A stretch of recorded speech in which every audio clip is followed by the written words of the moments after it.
जय हिंद दोस्तों, आपका अपने गुरुकुल में स्वागत है। आज का हमारा ALP CBT 2 का यह प्रीवियस ईयर क्वेश्चन पेपर है जो कि बेसिक साइंस एंड इंजीनियरिंग का है। ठीक है, और इसके पहले हमने 20 जनवरी 2019 को जो पेपर हुआ था उसका शिफ्ट नंबर 1, 2 और 3 तीनों वीडियो हमने बना के अपलोड कर दिए हैं। आज हमारा है 22 जनवरी 2019 को जो पेपर हुआ था ALP CBT 2 का, उसका शिफ्ट नंबर 1 का यह प्रीवियस ईयर क्वेश्चन पेपर है। ठीक है, तो चलिए शुरू करते हैं। तो देखिए, जो हमारा पहला क्वेश्चन है इसमें, किसी वस्तु के द्रव्यमान घनत्व या घनत्व को उसके खाली स्थान के रूप में परिभाषित किया जाता है। द्रव्यमान प्रति इकाई क्षेत्रफल, द्रव्यमान प्रति एम्पियर, द्रव्यमान प्रति इकाई आयतन या द्रव्यमान प्रति इकाई लंबाई। तो देखिए, जो घनत्व बराबर होता है वह हमारा द्रव्यमान बटे आयतन होता है, यानी कि द्रव्यमान प्रति इकाई आयतन। ठीक है, तो ऑप्शन नंबर सी जो होगा वो हमारा करेक्ट आंसर होगा। ये हमको सीधा सीधा इसका फार्मूला बताना था कि घनत्व का फार्मूला क्या होता है। तो घनत्व बराबर द्रव्यमान बटे आयतन होता है। और इसका मात्रक देखिए क्या होता है, तो द्रव्यमान का मात्रक किलोग्राम, आयतन का मात्रक मीटर क्यूब। ठीक, तो मात्रक हो गया किलोग्राम प्रति मीटर क्यूब, और हमारा बीमा हो जाएगा किलोग्राम का m, मीटर का यल हो जाएगा, तो यहाँ से ml⁻3। ठीक है, देखिए इसमें आपेक्षिक घनत्व मात्रक और विमाहीन राशि होती है, यानी कि आपेक्षिक घनत्व जो होता है उसका कोई मात्रक नहीं होता है और वह विमाहीन राशि होती है। ठीक है, पारा का आपेक्षिक घनत्व 13.6 होता है। इसको याद रखेंगे कि पारा का आपेक्षिक घनत्व 13.6 होता है।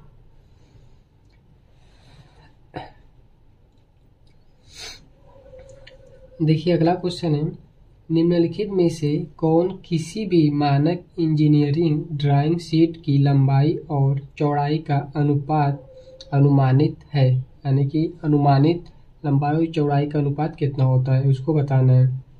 जो ड्राइंग शीट होती है इंजीनियरिंग ड्राइंग की, जो ड्राइंग शीट होती है उसका अनुमानित लंबाई चौड़ाई का अनुपात बताना है कितना होता है।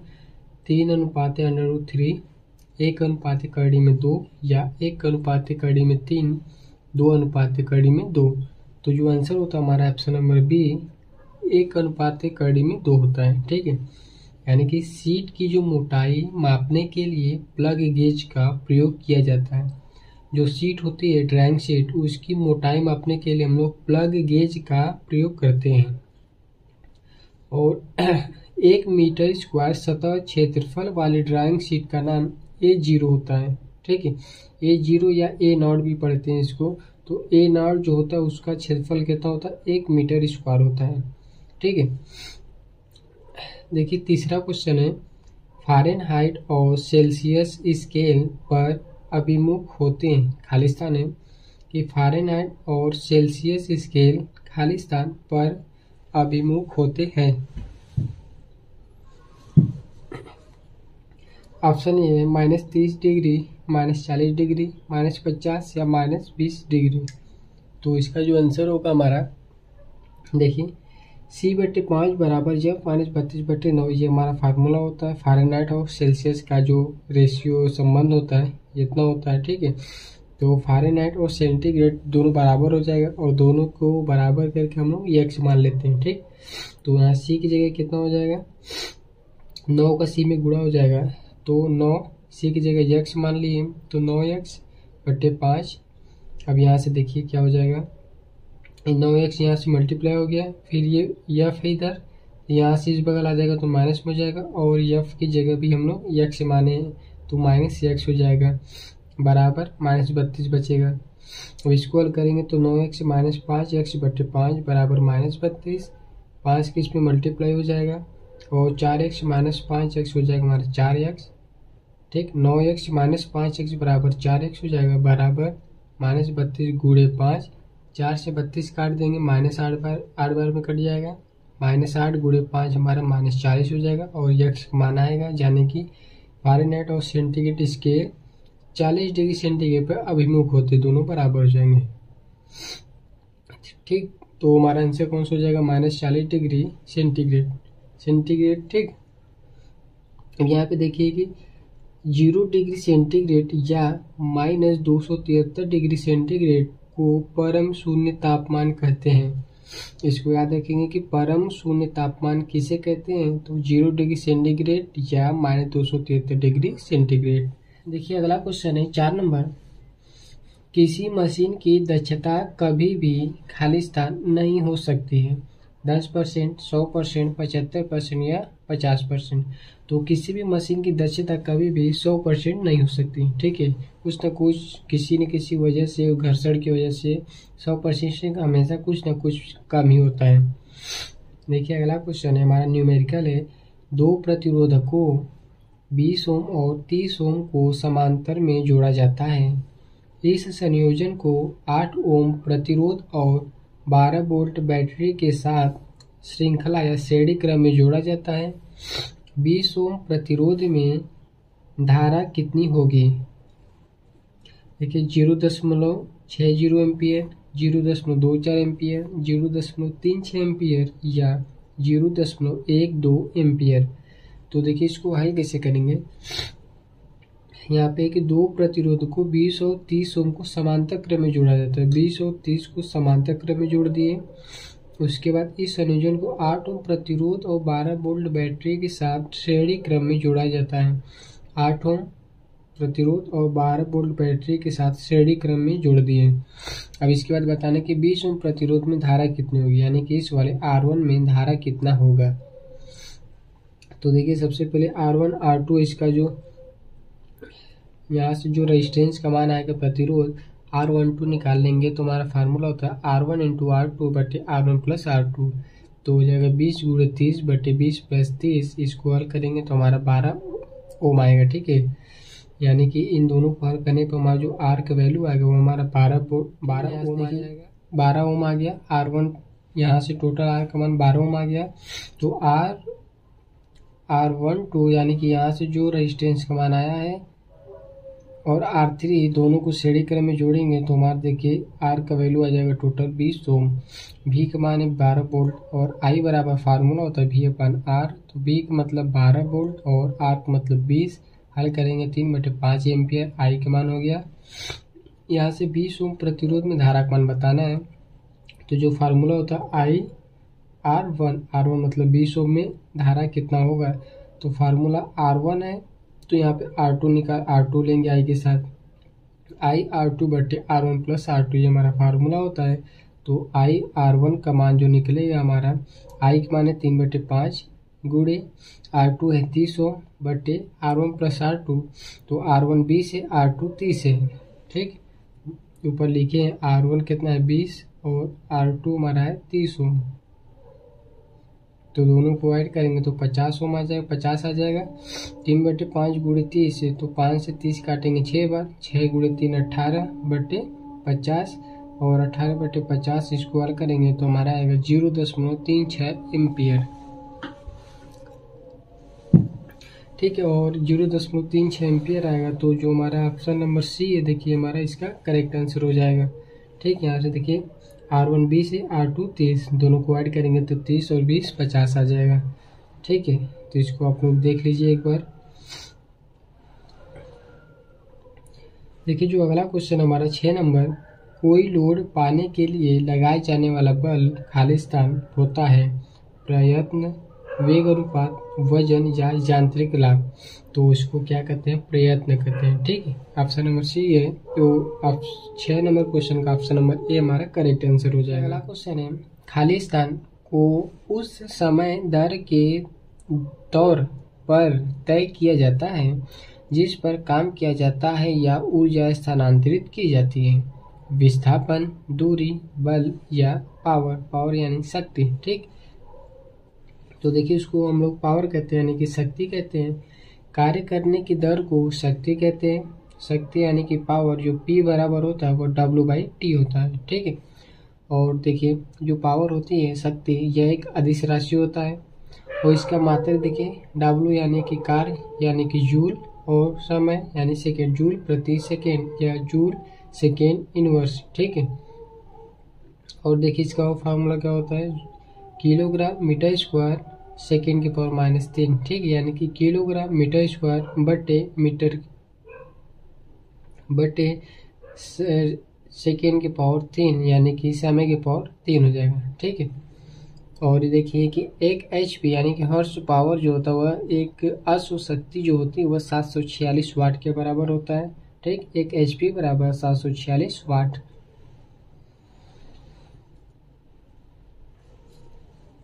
देखिए 8 नंबर क्वेश्चन है कि बहुत से कम समय में अचानक से किसी वीडियो या फोटो की लोकप्रियता में होने वाली अनुभव को कहा जाता है। ये हमारे कंप्यूटर का क्वेश्चन है, ठीक। तो बहुत से कम समय में अचानक से किसी वीडियो या फोटो को की लोकप्रियता में होने वाली अनुभव को हम लोग वायरल कहते हैं, ठीक। क्या कहते हैं, वायरल। एक होता है वायरस, तो वायरस नहीं होगा, वाईफाई भी नहीं होगा, स्पैम भी नहीं होगा, ये हमारा वायरल होता है। यानी कि आप लोग देखते होंगे यूट्यूब या इंस्टाग्राम पे कोई भी वीडियो बहुत वायरल हो जाती है, यानी कि वो ट्रेंडिंग में चलती है, यानी कि लोकप्रिय हो जाती है, तो उसे क्या कहते हैं, वायरल कहते हैं। देखिए 9 नंबर क्वेश्चन है, किसी प्रणाली में भेजी जाने वाली ऊष्मा को किस में मापा जाता है। किसी प्रणाली में भेजी जाने वाली ऊष्मा को खाली स्थान में मापा जाता है, एम्पियर, किलोवाट, डिग्री केल्विन या जूल। तो ऊष्मा को हम लोग जूल में मापते हैं, ठीक। ऊष्मा का SI मात्रक जूल होता है और CGS मात्रक कैलोरी होता है। याद रखेंगे कि ऊष्मा का जो SI मात्रक होता है वह जूल होता है और CGS मात्रक कैलोरी होता है और तापमान का SI मात्रक केल्विन होता है, ठीक है। ऊर्जा का SI मात्रक जूल, तापमान का SI मात्रक केल्विन और ऊर्जा का CGS मात्रक कैलोरी होता है। विद्युत धारा का मात्रक एम्पियर होता है। ऊष्मा के बढ़ने से तापमान हमारा बढ़ जाता है, ठीक है। ऊष्मा के बढ़ने से तापमान बढ़ता है। ऊष्मा का प्रवाह तापमान अंतर के कारण होता है, ठीक। ऊष्मा का जो प्रवाह होता है वह तापमान अंतर के कारण होता है। देखिए अगला क्वेश्चन है, न्यूनतम प्रतिरोध वाले सुचालक या कंडक्टर की पहचान करें। यदि वीडियो अच्छा लग रहा हो आप लोगों को तो आप लोग वीडियो को लाइक करें और हमारे चैनल को सब्सक्राइब कर सकते हैं, ठीक है।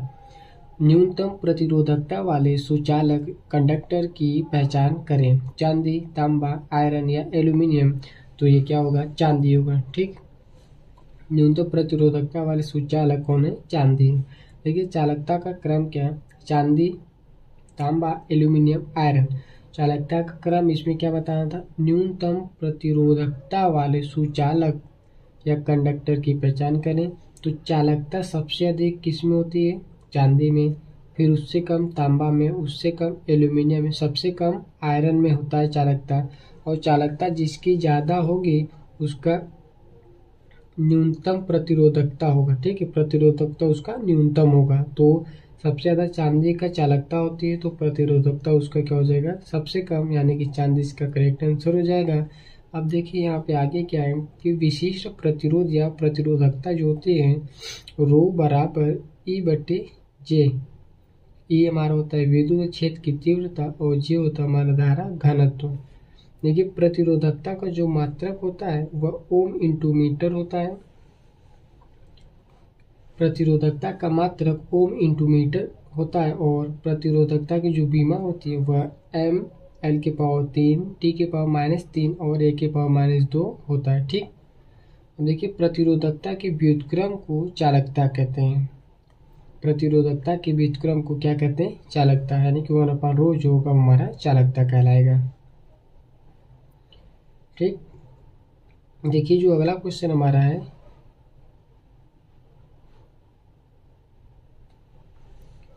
ग्यारह नंबर क्वेश्चन है कि लंबाई L और त्रिज्या R वाले किसी बेलनाकार तार का प्रतिरोध R है। उसी सामग्री में बनी आधी लंबाई वाली और आधी त्रिज्या वाली किसी दूसरे तार का प्रतिरोध कितना होगा। देखिए R होगा या 2R, 4R या R/2। तो करेक्ट आंसर होगा 2R, ठीक। तो ये हमारा ऑप्शन नंबर बी जो इसका करेक्ट आंसर हो जाएगा।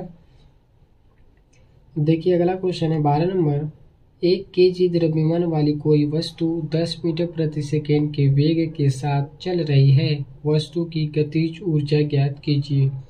1 kg, तो गतिज ऊर्जा का जो फार्मूला होता है 1/2 mv² होता है। 1/2 इंटू यम का मान है 1 kg, तो 1 हो गया। 10 मीटर प्रति सेकेंड के वेग के साथ चल रही है। v का मान हमारा 10, तो 10 गुणे 10 हो जाएगा, क्योंकि 10 का स्क्वायर हो जाएगा यहाँ पे। तो 2 से 10 काटेंगे 5, और 5 गुणे 10 हमारा कितना हो जाएगा 50, या फिर 10 के गुणे 10 में करेंगे 100/2 काट देंगे तो 50 जूल। ऑप्शन नंबर सी जो इसका करेक्ट आंसर हो जाएगा। क्वेश्चन है देखिए कि खाली स्थान यह बताता है कि किसी धातु के तार के माध्यम से प्रवाहित होने वाली विद्युत धारा इसका तापमान समान होने पर भी इसके छोरों पर संभावित अंतर भी के सीधे समानुपाती होता है। जूल का नियम है, कूलाम का नियम है, एम्पियर का नियम या ओम का नियम। तो ये हमारा ओम का नियम होता है। ठीक, ओम के नियम के अनुसार V प्रोपोर्शनल I होता है, या V बराबर I इंटू आर। ठीक, तो यही हमारा ओम का नियम है, V बराबर I इंटू आर, और आर यहाँ क्या है, नियतांक है, जिसे हम लोग क्या कहते हैं, प्रतिरोध कहते हैं। ठीक है, देखिए कूलाम का जो नियम होता है F बराबर K Q1 Q2/r²। ठीक, ये हमारा कूलाम का नियम है। और B प्रोपोर्शनल I या V बराबर IR, ये हमारा ओम का नियम होता है। देखिए अगला क्वेश्चन है, तृतीय कोण प्रक्षेपण के लिए निम्नलिखित में से कौन सही है।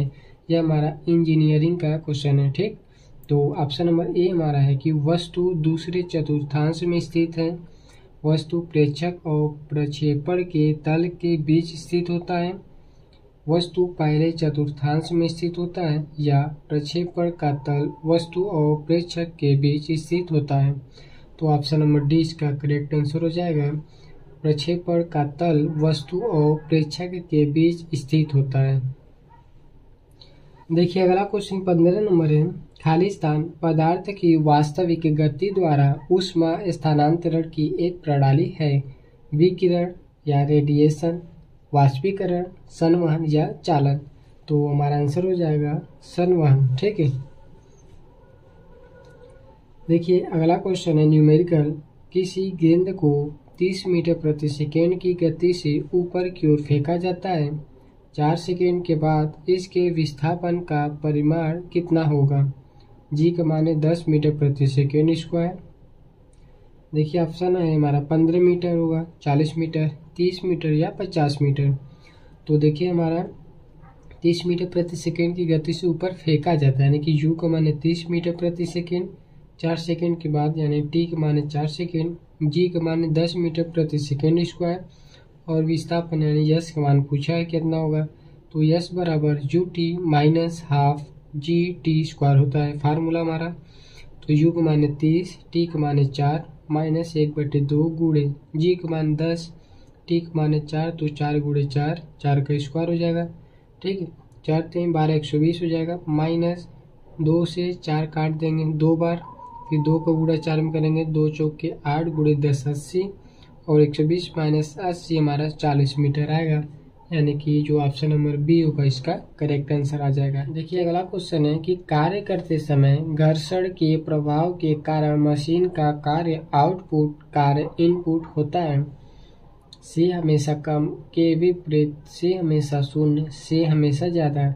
तो कार्य करते समय घर्षण के प्रभाव के कारण मशीन का कार्य आउटपुट कार्य इनपुट से हमेशा कम होता है। ठीक, यानी कि ऑप्शन नंबर ए जो इसका करेक्ट आंसर आ जाएगा, से हमेशा कम होता है।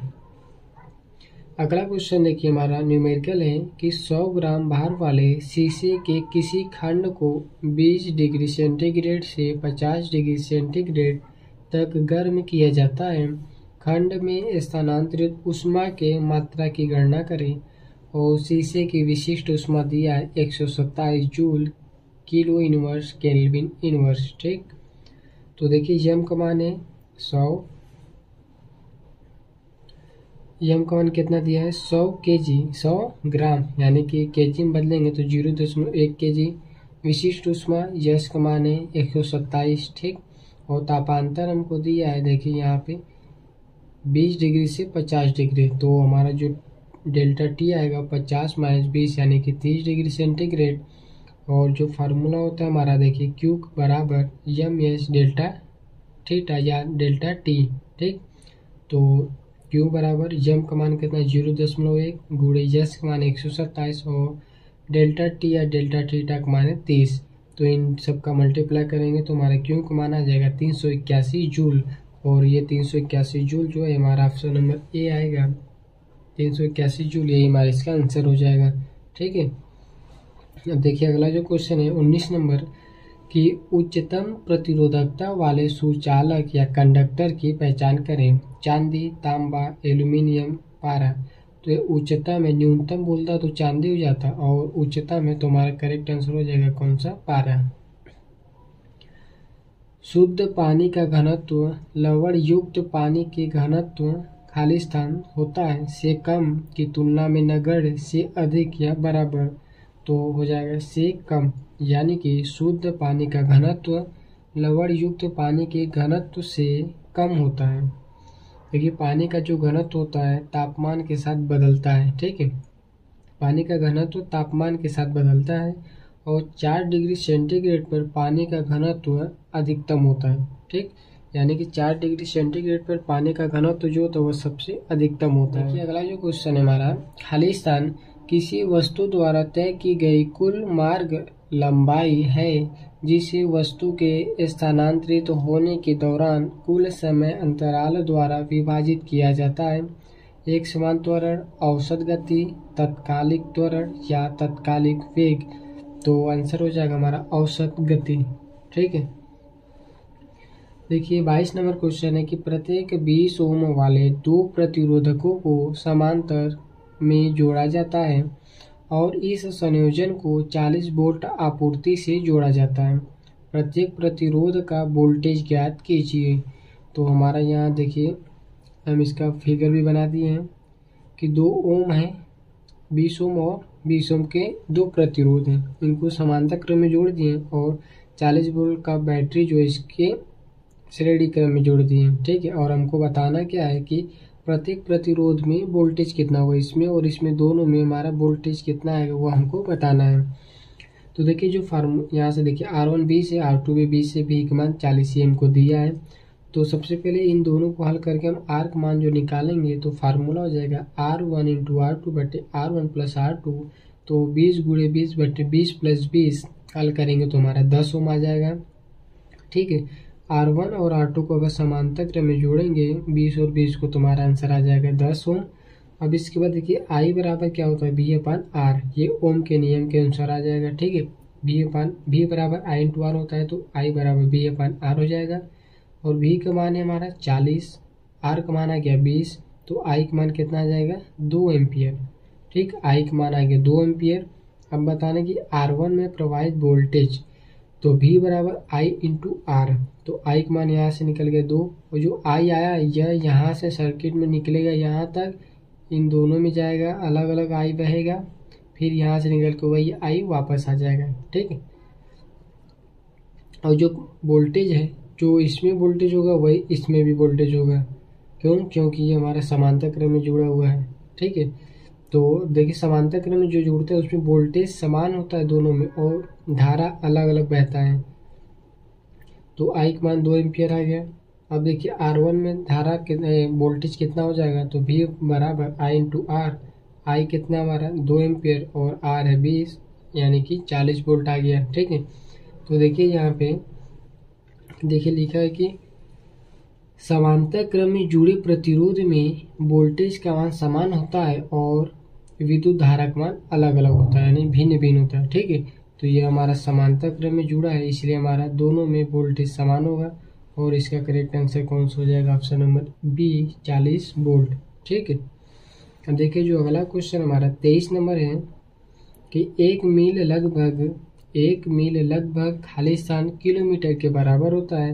तो याद रखेंगे कि 1 मील हमारा 1.6 किलोमीटर के बराबर होता है। अब यहाँ पे देखिए और क्या है कि एक बैरल 159 लीटर होता है, ये आयतन मापने के लिए किया इसका उपयोग करते हैं हम लोग। एक बैरल बराबर 159 लीटर, 1 गैलन बराबर 3.785 लीटर होता है। 1 kg बराबर 2.205 पाउंड होता है और 1 औंस बराबर 28.35 ग्राम होता है। अगला क्वेश्चन है कि जब 1 kg पानी को 4 डिग्री सेंटीग्रेड से 0 डिग्री सेंटीग्रेड तक ठंडा किया जाता है तो इसका आयतन खाली स्थान है पहले कम होता है और फिर अधिक हो जाता है, कम हो जाता है, अधिक हो जाता है या समान रहता है। तो आंसर हो जाएगा इसका अधिक हो जाता है। यानी कि जब 1 kg पानी को 4 डिग्री सेंटीग्रेड से 0 डिग्री सेंटीग्रेड तक ठंडा किया जाएगा तो इसका आयतन अधिक हो जाएगा। जल का घनत्व तो 4 डिग्री सेंटीग्रेड पर अधिकतम होता है और जल का जो आयतन होता है वह 4 डिग्री सेंटीग्रेड पर न्यूनतम होता है। ठीक है, जल का घनत्व तो 4 डिग्री सेंटीग्रेड पर अधिकतम होता है और आयतन 4 डिग्री सेंटीग्रेड पर न्यूनतम होता है। जल को 2 डिग्री से 8 डिग्री सेंटीग्रेड तक गर्म किया जाता है तो पहले आयतन घटता है और फिर न्यूनतम होता है और फिर बढ़ता है। और उसी तरह इसको जल को 2 डिग्री सेंटीग्रेड से 8 डिग्री सेंटीग्रेड तक गर्म करेंगे तो पहले घनत्व जो होगा बढ़ेगा, फिर अधिकतम होगा और फिर घटेगा। ठीक है, आयतन और घनत्व दोनों क्या विपरीत चलेगा। बर्फ के पिघलने के बाद आयतन उसका क्या हो जाता है, घट जाता है। बर्फ के पिघलने के बाद उसका आयतन कम हो जाता है। ठीक है, यानी कि घट जाएगा।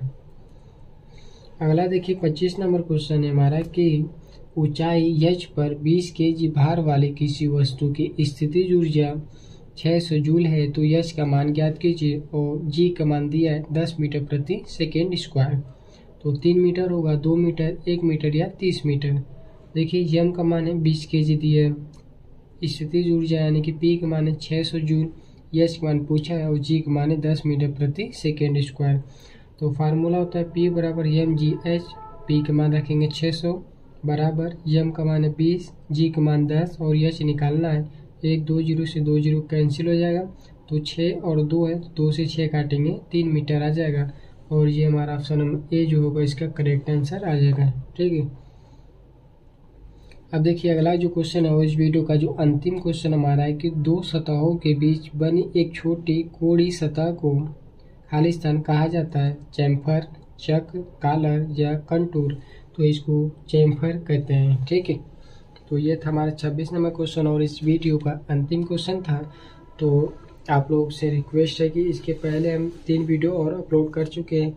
जो 20 जनवरी 2019 को जो पेपर हुआ था शिफ्ट नंबर 1, 2 और 3, तो तीनों वीडियो हम अपलोड कर दिए। आप उसको पहले देख लीजिए। तीनों वीडियो का लिंक डिस्क्रिप्शन में दिया गया है। और यह वीडियो आपका इस वीडियो का अंतिम क्वेश्चन था 26 नंबर। तो आशा करते हैं कि वीडियो आप लोगों को पसंद आया होगा। वीडियो अच्छा लगे तो वीडियो को लाइक करें, चैनल को हमारे सब्सक्राइब करें और यह वीडियो अपने दोस्तों को भी शेयर करें। Thank you.